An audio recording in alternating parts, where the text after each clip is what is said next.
Ju përshëndes nga studio e lajmeve këtu në ABC News. Ne do t'jemi së bashku mbrëmjen informative të sotme, sepse ka një protestë para lajmëruar të opozitës në orën 20.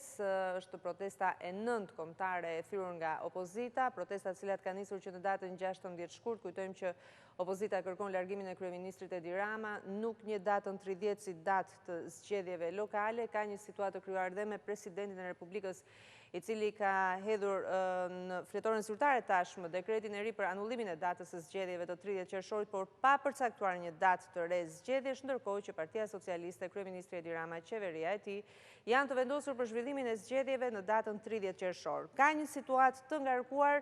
Mbas 60 minuta shpritet të nisë dhe protesta e paralajmëruar e opozitës. Ka patur një reagim zoti Basha, kryetari i Partisë Demokratike, mbrëmjen e djeshme, duke deklaruar se protesta e sotme do të jetë një protestë paqësore, madje ai do të ketë në protestë dhe 2 vajzat e tij.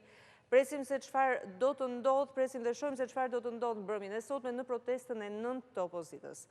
Në studio kam të ftuar deputetin e Partisë Socialiste, ish kryeministrin e vendit, zotin Pandeli Majko. Mirë se erdhët, zoti Majko. Mirë Gjykata. E vlerësoj që jeni në një moment të tillë në studio, sepse është një moment me pak ngarkesë, sidomos nisur dhe nga situata në Shkodër dje. Cili është opinioni juaj për situatën përgjithësi? Mendoj që situata ishte e pritshme. Ishte e pritshme për mënyrën se si ka filluar dhe nuk lidhet me dëshirën e Partisë Socialiste. Nëse kjo do të ishte një krizë e cila do të kishte protagonist Partinë Socialiste, sinqerisht do ta kisha shumë të vështirë për të ardhur sot këtu. Por mendoj se ka të bëjë me një vendimarrje e cila ka ardhur nga ana e opozitës, e cila sipas qëndrimit vet, sipas qëllimeve të veta politike, kërkon zgjedhje të përgjithshme. Nuk kërkon diskutimin e standardeve të këtyre zgjedhjeve lokale, por kërkon zgjedhje të përgjithshme politike, duke pasur në mes të kësaj zgjidhje një qeveri sipas saj transitore. Kjo është në pak fjalë ajo që kërkon sot opozita. Si u duk situata dje në Shkodër? Pati një moment, përpara se të niste dhe mitingu i zotit Rama, pati një moment, një përballje me policinë, u përdore edhe spraj nga forcat e policisë ndaj protestuesve. Megjithatë, si u duk? Dikush e quajti dhe prelud të 30 qershorit atë që ndodhi dje në Shkodër. Si e shihni? Zoti Rama tha në parlament, ata duan të bëjnë një 2 prill të dytë për shembull. Ja, nuk besoj se jemi deri tek niveli i 2 prillit, sepse konteksti është krejtësisht i ndryshëm. Por i po flisnim me dikë i cili i ka vizituar birucat e policisë. Nuk e di e besoni këtë apo e kujtoni, po mua ndonjëherë më pëlqen ta kujtoj, sepse ai që i ka provuar nuk ka dëshirë të shikojë tek kolegët e tij që merren në politikë. Edhe sprajtin me specdjeks. I referoheni zgjedhjeve të? I referojmë qoftë zgjedhjeve të 96-ës, 97-ës, situatës 97-ës, i referojmë dhe periudhës kur ne kërkonim hapjen e kutive për ashtë. Dhe mendoj se kur i provon, nuk e dëshirë të shikosh tek kolegët e tu. Ajo që mund të them me bindje është që një pjesë e mirë e shoqërisë shqiptare ka kuptuar që nuk ja vlen të shkosh në ekstrem për interesat e politikës. Sot, nëse dikush kërkon që ta zgjidhë këtë histori me mekanizmat cilat ekzistojnë në kushtetut, duhet ta ndërtojë situatën dhe ecjen e mënyrës të bërjes politikës me gjëra të cilat funksionojnë me forcë. Askush nuk e ka dalë në Shqipëri që të zgjidhë problemet, të zgjidhë problemet në konceptin e situatës afatgjatë. Se mund shkosh, mund djegësh një godin, mund djegësh një shkollë, mund djegësh një qendër votimi. E që pastaj? Çfarë do të prodhosh me këtë? Nëse do të flisnim sot për këtë situatë, mendoj që mendjet e mençura të Partisë Demokratike dhe të opozitës do ishte më mirë të mendonin që gjithë proces që e konsiderojnë të palishëm, ta çojnë nesër në Gjykatën Kushtetuese dhe të kërkojnë nulifikimin e saj. Nëse janë të bindur që Partia Socialiste, qeveria, është duke bërë një proces zgjedhor të palishëm, mos çojnë njerëzit për plasën e policinë, mos çojnë njerëzit të djegin godina, por të shkojnë si njerëz normal, si qytetar, dhe të trokasin nesër në Gjykatën Kushtetuese, e cila shumë shpejt do të krijohet, dhe të kërkojnë nulifikimin, pra asgjën mos pranimin e zgjedhjeve 30 jashtësorit. Sot Partia Socialiste në këtë proces në cilin ka hyrë, e ka të pamundur të kthehet mbrapsh, sepse procedura dhe detyrimi kushtetues është një natyrë e tillë. Ky nuk është cinizëm. Ky nuk është cinizëm. Me sinqeritet. Nuk ka arrogancë Rama më tani se ndoshta në ato fillime po duk sikur Rama kishte pak arrogancë. Ajo duhet të kuptoni arrogancën e Ramës. Nuk është arrogancë. Domethënë ai duhet të tregohet i vendosur dhe këtë po e bën. Nëse ne do të shfaqim dobësi, atëherë kjo nuk do të ishte keq vetëm për PS-n. Kjo do të ishte keq për të gjithë situatën. Shikoni deklarimet e të gjithë faktorëve ndërkombëtar. Ambasadës Bashkimit Evropian, OSBE-s, Shtetet Bashkuara të Amerikës ishte edhe më evoluar se sa gjithë të tjerat. Ju mendoni se po të kishte një proces të palishëm, OSBE-ja do të rinte pa folur? Unë po ju them vetëm një gjë. Në momentin që OSBE-ja, për shembull, do thoshte ne po të riqemi, si e mendoni ju se do të zhvillohej situata e zgjedhjeve? Qartë, nuk do të kishte pranim me vëzhguesit e saj. Do ishte trequr. Nëse do të kishim një situatë ku Partia Socialiste, në gjitha llojet e shkeljeve, me të gjitha llojet e imponimeve, me të gjithë llojin e arrogancës, po futej në një palë zgjedhje, të cilat kishin një dyshim të madh për sa i përket zbatimit të ligjit dhe të kushtetutës, po ju them unë që se kanë përgjë fare, të thonë ne po ikim suksese në jetë. Dakord, kjo është një qasje sepse sa vjen dhe vjen në crescendo në fakt qëndrimi ndërkombëtarëve në linjën që protestat duhet të jenë paqësore, të mos cënohet procesi zgjedhor, tha ambasada amerikane ditën e djeshme, madje ne mund ta lexojmë dhe mund ta ilustrojmë mbulimin për ambasadën e Shteteve të Bashkuara. Kështu ambasada e Shteteve të Bashkuara në deklaratën e saj thotë se Shtetet e Bashkuara duan atë që meriton populli shqiptar, sundim të ligjit që mbron punonjësit civil dhe shkollat nga sulmet e pakuptimta, që mbron integritetin dhe sigurinë e procesit zgjedhor dhe që mban premtimin e së drejtës së qytetarit për të protestuar paqësisht, ndërkohë që bën që ata që përfshihen në dhunë të mbajnë përgjegjësi. Nxisim të gjithë qytetarët, të gjitha institucionet kudo në Shqipëri të mbështesin parimet e sundimit të ligjit, të refuzojnë dhunën në të gjitha format e saj, si dhe të ushtrojnë paqësisht të drejtat e tyre demokratike, ndërkohë që lejojnë bashkëqytetarët e tyre të bëjnë të njëjtën gjë. Ashtu ju bëjmë thirrje organizatorëve të protestës që të mbajnë përgjegjësi përballë të njëjtave parimet, ju bëjnë thirrje publikisht mbështetësve të tyre të mblidhen paqësisht, si dhe të refuzojnë energjikisht dhunën në çdo mundësi. Ndërkohë, edhe delegacioni Bashkimit Evropian Tiranë bën thirrje kundër dhunës. Ka një, siç e thash, ka një crescendo të zërit ndërkombëtar. Megjithatë, duket sikur opozita nuk ka kthim pas. Si mendoni se do të shkojë ky proces? Jemi vetëm një javë përpara 30 qershorit. Këshilla ime është shumë miqësore, sepse këto deklarata që u lexuat, më shumë se sa për të kuptuar në kuptimin e parë, duhen vlerësuar në kuptimin e dytë. Domethënë duhet të lexosh midis rreshtave për atë që nuk është thënë si e shkruar. Si e shihni ju? Dhe mendoj që ata që kanë goxha eksperiencë dhe PD-s, Partisë Demokratike, nuk i mungojnë njerëzit me eksperiencë, arrin të kuptojnë kumtet e këtyre deklaratave. Këshilla ime është që mos shkohet tek përplasja. Është e pa imagjinueshme që partia e cila krijoi votën e lirë pas viteve 90, të nxjerrë njerëzit në rrugë për t'i penguar ata të votojnë. Është e pa imagjinueshme. Prandaj mendoj që me qetësi dhe maturi ka boll njerëz të mençur ta mendojnë të shtruar, të shkojnë nesër në Gjykatën Kushtetuese dhe të kërkojnë, nëse janë të mendimit që dekreti apo është dekretimi i presidentit është i lishëm, që ne jemi duke bërë zgjedhje të palishme, të shkojnë në Gjykatë Kushtetuese. Jo djegin shkolla. Dakor, ju e thoni që ka mendje të kthjellta, po duket sikur këto mendje të kthjellta mungojnë nga ana e opozitës, sepse një mendje jo e kthjellët ju rekomandoi djegjen e mandateve për 24 orë. Mendoj që Si e shihni që në gjenezë pati një mendje diabolike që e futi të gjithë të situatën në këtë proces apo gjëra ndoqën njëra tjetrën, se ju jeni politikanë me përvojë dhe nuk mund të thoni, nuk mund të fshihet e gjitha mbasi naiviteti politik, cili do qoftë aktori që ndërmerr veprimet. Si e shihni? S'ka asnjë naivitet në këtë histori. Kjo histori mund të shpjegohet ndryshe, me mungesën e skrupujve. Mungesa e skrupujve në këtë histori është në ç'kuptim? Është në maksimumin e vet. Dhe nëse kam ardhur këtu të flas, është që sot askujt, për asnjë arsye, asnjë qytetari, nuk i nevojitet të vërë jetën në rrezik të tij dhe të familjes tij për politikanët shqiptarë, përfshi dhe vetën time. Nuk i shkon, se këtu ka një histori me mungesë grupish. Nuk duhet dalun si delja e bardhë midis zezave, dhe unë kam ato kusuret e mia bashkë me tjerët, por sot Partia Socialiste nuk ka asnjë mundësi të kthehet mbrapsh. Partia Demokratike e ka të gjitha mundësit nesër të kërkojë nulifikimin, do të thotë zerimin e procesit zgjedhor, në qoftë se ata mendojnë se ky proces është falc, i palishëm, antikushtetues etj. Shkojnë gjykatë.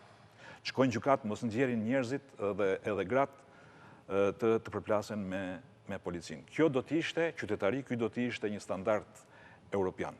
Ata që menduan në fillim fare dhe që duket sikur është një lëvizje e natyre pak të veçantë dorëzimi mandateve, duhet ta pranojnë përpara publikut, duhet ta pranojnë përpara njerëzve që nxjerrin rregullisht duke i thënë hajdeni se sot bie, hajdeni se sot bie, dhe duhet marrin vendime të vështira.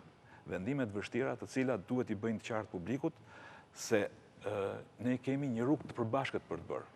Siç ka PS sot, do të ketë PD nesër, do të ketë LSI pas nesër, do të ketë PDU, do ketë parti tjera të cilat sot që na shikoni kaq të agresuar me njëri tjetrin, nesër mund të shikoni në një tavolinë duke u marrë vesh me njëri tjetrin.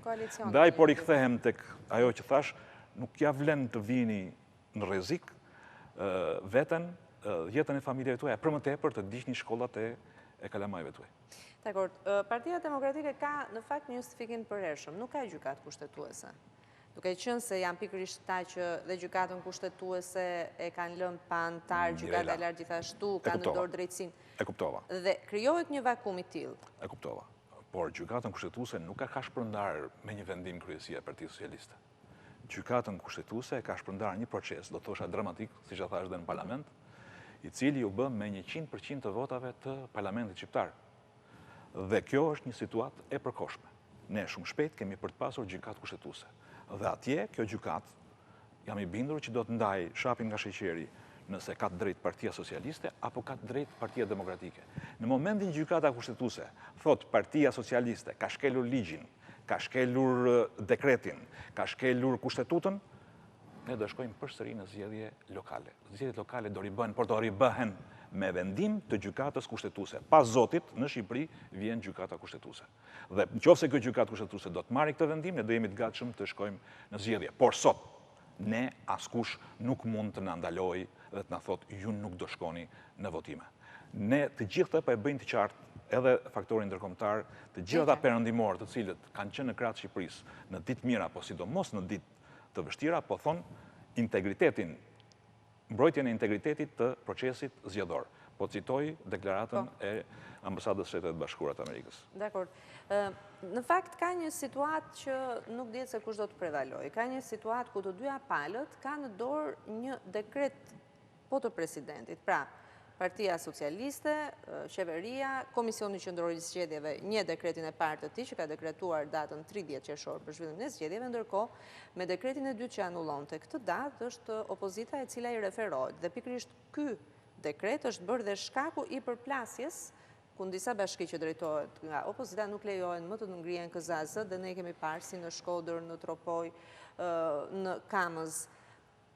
Si e shihni këtë vendim të Metës për anullimin e datës së zgjedhjeve? Unë jam shprehur në parlament për këtë çështje. Unë e shoh jo si një shtyrje zgjedhjesh. Unë e shoh si një anullim, si një ndërprerje të procesit zgjedhor. Kështu që për këtë arsye, për këtë çështje, u shpreh institucioni më i lartë i Shqipërisë, i Republikës Shqipërisë, që është parlamenti. U shpreh dhe Komisioni Qendror i Zgjedhjeve, i cili në momentin që doli dekreti ishte autoriteti i vetëm i menaxhimit procesit zgjedhor. Po, është fletorën zyrtare dhe me të drejtë dikush thotë unë kam fletorën zyrtare këtë dekret të ri të presidentit. Besoj që më dëgjuat. Ju thash, nëse e keni këtë çështje nga pikpamja nga këndvështrimi ligjor në gjykatën e re kushtetuese, që do të krijohet, të shkojnë, të ankohen dhe të kërkojnë jo kush është e drejta kjo apo jo, të kërkojnë nulifikimin e zgjedhjeve lokale. Pse e ka bërë Meta këtë, sipas jush? Ka shumë arsye. Cilat janë, sipas jush? Nuk besoj se do mjaftonte sot koha për ta bërë këtë çështje. Një, dy prej tyre. Mendoj që jam shprehur në parlament. Nuk jam duke i rreshkëtur pyetjes suaj, por mendoj se presidenti ka bërë një gabim të madh. duke bërë këtë dekret dhe sidomos duke mos dhënë zgjidhje pas këtij dekreti. Po marr fjalët e një kolegu tim të vjetër, i cilin dua ta citoj, po pa i thënë emrin, i cili në një ambient miqësor, ku ishin jo vetëm të majtë, por edhe të djathtë, po pinin një kafe, tha dekreti i presidentit i mori krizës çelësat dhe ja hodhi në det. Përse një politikan karriere? Ju jeni, thuaj se në një moshë politike, politikisht keni ecur njësoj me zotin Meta, ju mbaj mend edhe që në lëvizjen studentore, pra është një histori mes jush, pavarësisht se kush ka qenë kryeministër, kush ka qenë ministër, kush ka qenë opozit, kush u bë me lësinë etj. Ju keni një histori së bashku.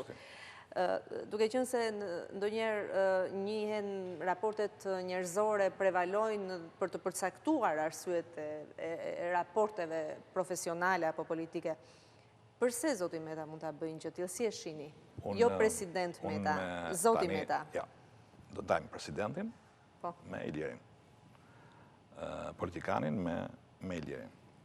Unë me Ilirin mbaj një marrëdhënie shumë korrekte.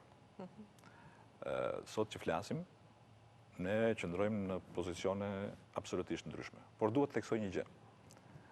Që kur Iliri është larguar nga Partia Socialiste, Pandeli Majko nuk ka bërë ndonjëherë një marrëveshje me Ilirin kundër dikujt. Sepse më pëlqen të kem marrëdhënien me Ilirin, me politikanin është një histori tjetër. Keni rezervat tuaja për politikanin? Po unë s'kam ardhur këtu të rrëfem, unë kam ardhur të jap intervistë. Dakor, në një intervistë tjetër ndoshta do të flasim edhe për marrëdhëniet personale. Flasim për diçka shumë serioze që janë përgjimet e Bildit. Përgjimet cilat i referojnë një problematike shumë të rëndë, siç është shitblerja e votës. Përgjimet cilat na kanë bërë të dëgjojmë në audio përfaqësues shumë të lartë Partisë Socialiste, që komunikojnë për një krim të dyshuar, siç është shitblerja e votës, qoftë dhe trafik influence për votën. Do doja një opinionin tuaj për këtë. Çfarë do që të them unë, ata që presin përgjigje fundore, do të ndihen shumë të dezilionuar, ose do thonë, ky tani i rrëshqiti kësaj me këtë lloj në përgjigjeve. Mendoj se përgjigja më e mirë për këto lloj të vërtetash, të cilat janë të vërteta policore, nuk janë të vërteta politike, jemi në fushën e policisë, ka vetëm një arsye, drejtësia. Drejtësia. A ishte një fenomen që ekziston, zoti Majko? Besoj se... Fenomeni i shitblerjes votës, po është thënë kaq herë në parlament. Bile nga ndonjëherë me batut. E kam thënë unë disa herë. E kam thënë në parlament çmimin e votës në zgjedhje që vajti 50 euro. Ishte bursë. Kam thënë duke qeshur që në zonën time elektorale më thanë duhet pish një kafe me një të fortë. I thash nuk ulem me të fortë. Kur hapëm kutitë e votimit, e gjithë që po flasë e kam thënë në parlament, hapëm kutitë e votimit, gjetëm një grop. I themi në grop kur gjithë kutitë janë me rezultate shumë të mira, kur aty del një pup, i themi në një grop. Është çuditshme sepse ka një kontinuitet social. Jo, po ka një kontinuitet social zona ato. E i them, ç'është kjo grop, se na kishte bërë kjo. Është ajo kafja që nuk pive, më thanë shef me atë të fortin. Domethënë ky është një moment social i cili ne duhet ta shikojmë kështu siç është. Jo si puna e asaj që të diskutojmë për moralin, më falni për shprehjen, në një kuplera. Dakor, por si ndjeni ju kur shikoni që atë kafen e kanë pirë ish kolegët tuaj, njerëz me funksione shumë të larta? Jo, nuk pranoj këtë unë.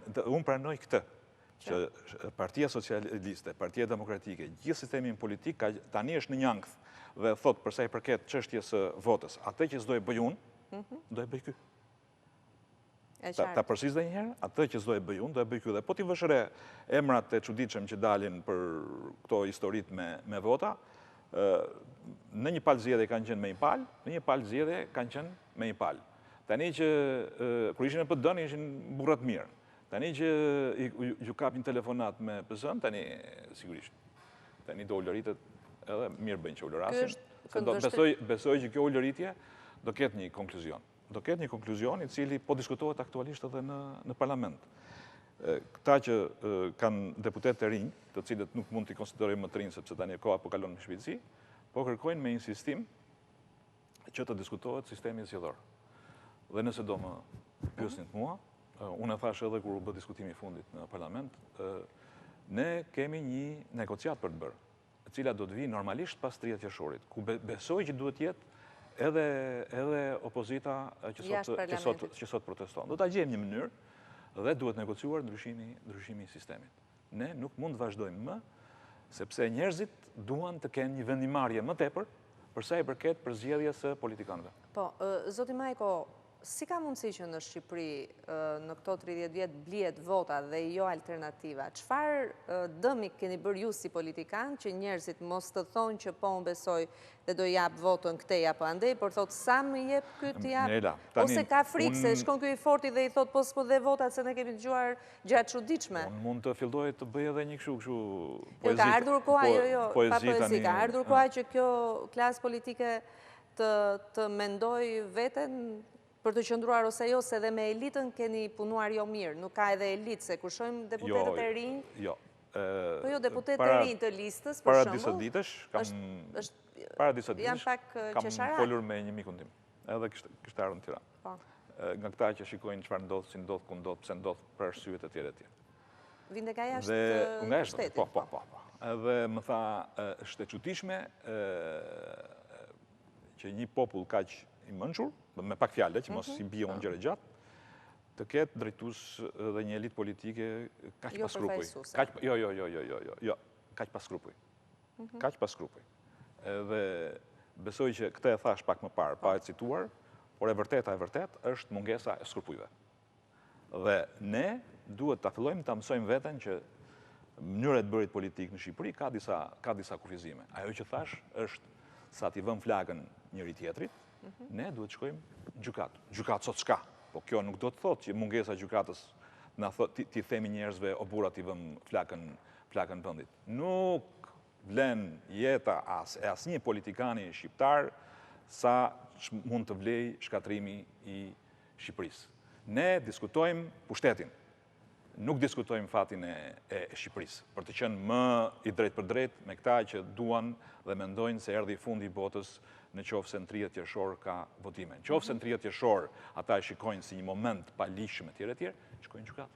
Të shkojnë në gjykatë dhe të kuptojnë se çfarë po kërkojnë gjithë miqtë tanë, të cilët në një mënyrë apo tjetër po na thonë duhet të ruajtur integriteti i procesit. Dakor, duhet të mos cënohet procesi, duhen standardet, por edhe zgjedhje pa opozitën. Do të jenë zgjedhje pa opozitën, nëse nuk do të ishin disa kandidatë të bindjes demokratike, do ishin vetëm kandidatët tuaj. Si mund të shkohet në një bashki vetëm me një kandidat për shembull? Të drejtë keni, por ne jemi në situatën që ky është një vendimarrje që nuk vjen nga ne. Ne duhet jemi shumë qartë me veten tonë. Apo nuk po merr pjesë opozita? Po, është e vërtetë. A janë zgjedhje normale këto politikisht që opozita nuk merr pjesë? Nuk janë zgjedhje normale politike që opozita nuk merr pjesë. Por ka dhe një pse. Sepse nuk do të fitoj zgjedhjet lokale, por do pushtetin, do qeverin, do që gjërat të bëhen sot në orën kaq, ju duhet të ikni... Mendoni që 30 qershori, ju do hapni kutitë e votimit dhe do të kryet procesi. Është cënuar standardi pari zgjedhjeve, mungesa e pluralizmit, nuk keni opozitën përballë? Do dalin rezultatet? Mirë, dakord. A mund t'ju sjellë një shembull tjetër? Po, patjetër. Do vinë zgjedhjet e përgjithshme. Partia Socialiste e mërzitur për arsyet në. Thot, nuk hym në zgjedhje. Nuk na pëlqen Zoti Basha, nuk na pëlqen mënyra se si na shikon doktori, nuk na pëlqen mënyra se si na kundërvihet Ilir Meta. Ne në këto kushte shikojmë që duhet një zgjedhje politike e cila duhet të vlerësojë qetësimin e situatës. Partia Socialiste nuk hyn në zgjedhje. Çfarë ndodh? Ma thuaj çfarë ndodh. Sepse me pyetjen që më bët mua ju, atëherë do shtrohet dhe pyetja më pas. A mund të ketë zgjedhje pa pjesën tjetër të politikës? Domethënë e shtrova këtë me naivitet, jo me cinizëm, po me naivitet, për të kuptuar absurdin e kësaj që po ndodh aktualisht. Ne nuk po hym në zgjedhje se kemi dëshirë të hym në zgjedhje në këtë mënyrë. Kjo zgjedhje është një imponim i cili nuk vjen nga ne, vjen nga qëndrimi politik i strategjisë së Partisë Demokratike që kërkon të shkojmë në zgjedhje të përgjithshme. E qartë. Situata është e paprecedente dhe natyrisht ndërkombëtarët duke pasur një qëndrim shumë të qartë ndaj opozitës, duket se do të kenë një qëndrim edhe nëse në datën 30 ndodh një rrëmuj, ndodh një përplasje. Megjithatë, do të ketë përgjegjësi mazhoranca juaj nëse atë ditë vërtet ndodh një përplasje, sepse ju i organizoni zgjedhjet, e garantoni datën 30 që nuk do të ketë përplasje civile, zoti Majko? Po, pse keni parë ndonjë socialist që thotë unë do vete me granat apo me molotov në kutinë e votimit? Të evitoni shmangjen, mund të arrini shmangjen e përplasjes civile, sepse do të keni përballë një palë e cila po e deklaron, nuk do të ketë zgjedhje në 30 qershor, thonë. Dhe mund të reagojnë në mënyrën e tyre. Merr përsipër qeveria dhe mazhoranca juaj? Duhet ta them me shumë sinqeritet. Po. Dhe sinqerisht jam shumë shpresplot, të paktën nga pikpamja e zhvillimit të demonstrimit, se kam dëgjuar lloj-lloj dhe sot do bëhet nami etj. Dëgjova dje kreun e opozitës që tha, unë do marr gruan dhe fëmijët. Mendoj që ky është një sinjal jashtëzakonisht pozitiv për sa i përket zhvillimit të qetë të situatës. Por ne, si garant të qetësisë, mund na kërkoni zbatimin e ligjit. Nëse dikush në emër të politikës vjen dhe bllokon votuesit, atëre kjo politik nuk quhet më politik partijake. Ka një emër tjetër, të cilin unë shpresoj të mos e vendosin me mënyrën se si percipiton situata ndërkombëtarët. Dhe pastaj ne kemi për të pasur një problem i cili nuk do diskutoj vetëm negociatën, do diskutoj një histori tjetër e cila do na pengoj më gjatë në ecjen tonë për integrimin në familjen e Bashkimit Evropian. Nuk kemi naiv, jemi një popull shumë i mençur, kemi dhe politikan goxha të mençur, por kanë demon. Është demoni i pushtetit dhe mungesa e skrupujve. E duam pushtetin sot dhe e duam kështu siç themi ne.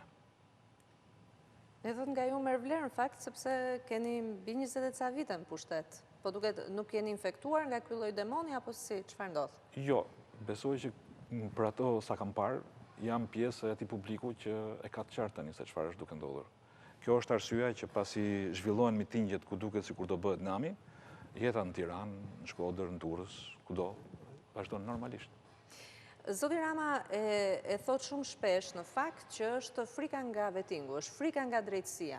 Përse duhet kenë frikë Basha, Berisha, Meta nga drejtësia, sipas jush, që organizojnë gjithë këtë situatë? Një gjë është e sigurt, drejtësia që po vjen do të jetë shumë e ashpër në politikën. Minimalisht nuk kanë për të na falur këtë që ju kemi bërë. 4 emra, thot zoti Rama. Përse kanë frikë këta 4 sipas jush? Dua të përsëris vetëm fjalinë e fundit. Minimalisht nuk kanë për të na falur këtë që ju kemi bërë. Vetingu. Dhe do të jetë si nga opozita edhe nga ju? Jo, sot që flasim në bazë ndryshimeve kushtetuese, gjykatësit dhe prokurorit nuk varen më nga politika. Jo, e kuptoj, por mendoni që vetingu do të ketë emra jo vetëm nga Partia Demokratike, por edhe nga Partia Socialiste dhe nga LSI-ja? Po ta diskutojmë si histori politike. Nuk mund t'ju jap opinion politik për këtë, sepse gjithë historia do të jetë në duart e gjykatësve dhe prokurorëve që nuk varen në ne. Dhe nëse është e vërtet kjo që thot zoti Rama, përse kjo frikë e madhe? Çfarë kanë bërë politikanët në këtë vend që përsëri të djegin vendin për të shpëtuar nga ky vetingu? Sepse ju mund të dini shumë më shumë se kushdo. Mendoj që thelbi është ajo që thash pak më parë, është një histori pushteti, pastaj vijnë tjerat. Derisa i shmangeni, do të thënë ka të vërteta që duhet i dim para kohë. Edhe sikur ti dia, besoj që do t'i thosha sot to. Sidomos sot. Pra, jemi ora shënon 19:28 minuta, në orën 20 është paralajmëruar një protestë e opozitës. Edhe njëherë ka pasur indicio për këtë protestë, kam parasysh deklaratën e ambasadës amerikane. I ka bërë thirrje qytetarëve jo vetëm të shmangin si radhët e tjera vendet, mundësisht mos dalin fare, të gjithë qytetarëve, shtetasve të saj, dhe të gjithë stjuardesëve dhe stjuardëve që janë amerikanë dhe që fluturojnë në Shqipëri, mos të largohen nga aeroporti. Do të thotë që ka të dhëna që mund të ketë trazira mbrëmjen e sotme? Tani boll shikosh faqet e gazetave tona që gjysmat janë sikur këtu do bëhet nami. Kur në fakt ju si e mendoni mbrëmjen e sotme? Si e mendoni si do shkojë kjo protestë? Është kot, nuk jam ekspert mitingjesh. Bile dojen ta dini dhe ku kam qenë në opozitë kam pasur çik zot këtë punën e organizimit të mitingjeve. Nuk e di pse kam pasur këtë, hyn tek metat e mia. Por ajo që mendoj është që politikanët gjakftot të opozitës duhet mendojnë edhe alternativa tjera, të mos e lënë zgjidhjen politike vetëm në duart e turmës, siç u thash, mendimi im, opinioni im i përullur është do të kenë shumë shpejt një gjykatë kushtetuese ku mund të kërkojnë edhe zerimin e procesit. Në qoftë ata mendojnë që Partia Socialiste sot po bën një proces zgjedhor të palishëm, të mos shojnë njerëzit me molotov apo me benzinë apo me këto histori që besoj që Ka pasur vend për dialog? Ta mbaroj fjalin. Këto histori që besoj që nuk çojnë kërkund as ne, as ata, por të shkojnë dhe të trokasin te Gjykata Kushtetuese me qëllimin që thash më pak më parë. Mendoni se ka pasur hapësirë për dialog dhe është refuzuar nga palët dhe pse, në opinionin tuaj? Ka pasur mundësi për dialog që të gjendej, ka qenë në shkurt kjo situatë, ka pasur hapësirë për dialog dhe pse është refuzuar? Si e shihni ju? Pse nuk u gjet dot më? Uljan Tryez, pa kushte. Nuk duhet bëj analistin. Është shumë problem të bësh analistin në këto momente. Nga ndonjëherë njerëzit në tilla situata kaq të polarizuara kanë dëshirë të besojnë atë që mendojnë vetë, jo atë që u thonë tjerët. Prandaj besomni do gjejmë një situatë pak më të qetë për të bërë këtë lloj analize. Dakor, si është në peizazhin mbas 30 qershorit, peizazhin politik flas? Problematike shoh. Por shpresoj ta shoh nga këndvështrimi i gjetjes së zgjidhjeve të përbashkëta, që do të thotë ndryshimi i sistemit politik, ndryshimi i kodit zgjedhor, hapja e politikës dhe e zgjedhjeve për votuesit e shtetasit tanë jashtë vendit, dhe mendoj se ka të gjitha mundësitë që ne të japim më shumë oksigjen sistemit ton politik. Megjithatë, në disa raste e shkruajtura nuk mund të zgjidh atë që ekziston në realitet. Unë shpresoj që në fund fare të jenë votuesit ata të cilët do t'i vënë pikat mbi. Mendoni se mbas këtyre zgjedhjeve do të ketë zgjedhje të tjera parlamentare, ndoshta këto zgjedhje mund të kenë probleme jo me standardet. Nga pikpamja e standardeve natyrisht që mund të bëhet maksimumi që në ato bashki ku do të zhvillohen zgjedhje të kenë standarde, në ato bashki ku do të pengohen të shihen si zgjedhje të pjesshme dhe mund të bëhen, ekziston një platformë e tillë, qarkullon të paktën në media, por mendoni që do të ishte vetëm një ardhmë në kjo dhe vendi do shkoj do drejt zgjedhjeve të tjera të parakoshme, qofshin parlamentare, qofshin së bashku me një zgjedhje vendore e kësaj radhe me një opozit brenda sistemit gjendej një mënyrë, si e shihni? Cilido qoftë rezultati do të ishte një ardhmë, mendohet? Unë uroj që gjëja më e mirë që mund të parashikojmë tani është që njerëzit të arrijnë të kuptojnë që ka një të nesme pas datës 30 qershor.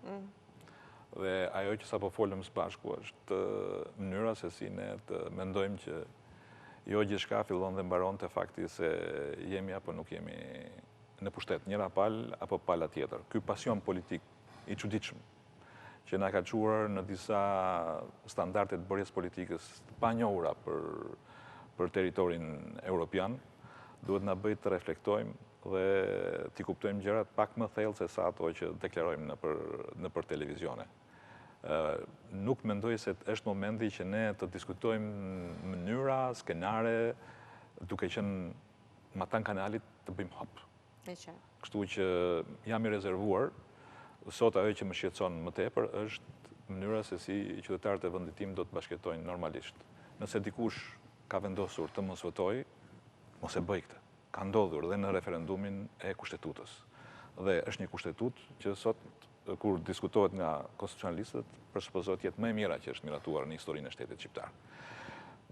Por, ti dalesh përballë vllajt tënd, motrës tënde, ti thuash, unë nuk të lejoj të votoj, kjo është drama e vërtet.